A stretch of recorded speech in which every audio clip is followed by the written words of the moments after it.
Have you ever noticed how time seems to stretch and shrink depending on what you're doing? When you're bored, a minute can feel like an hour. When you're having the time of your life, hours can feel like minutes. But for me, time feels most finite, most real when I'm around other people. It's a strange thought, isn't it?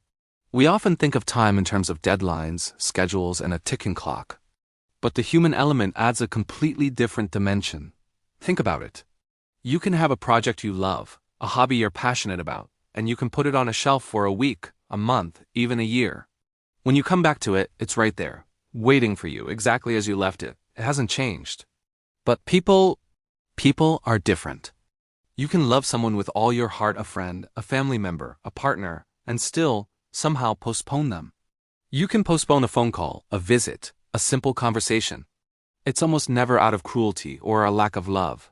It's usually because of momentum. Life gets busy. We get caught up in our own routines, our own careers, our own struggles. We think, oh, I'll call them next week, or we'll definitely get together next month. We create this mental IOU, a promise to connect later. We assume that later is a guarantee, a fixed point in the future that will always be there for us to claim. We operate under the assumption that the people we love will always be there, waiting just like that hobby on the shelf. But people aren't projects.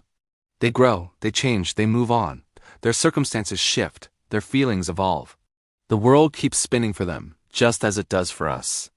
And every postponed call, every missed birthday, every we'll do it later, adds up. They become tiny little fractures in the connection, moments that can never be reclaimed. You can't just pick up a relationship exactly where you left it a year ago.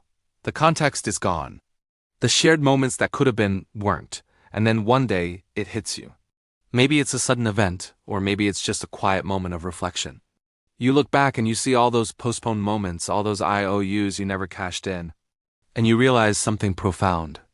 You realize that love on its own isn't always enough to sustain a relationship.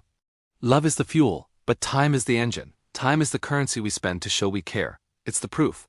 It's the active, living demonstration of that love. In the end, it's not just about who you love, but who you make time for. Thanks for watching. If this resonated with you, let me know in the comments. Don't forget to like and subscribe for more thoughts on life and everything in between.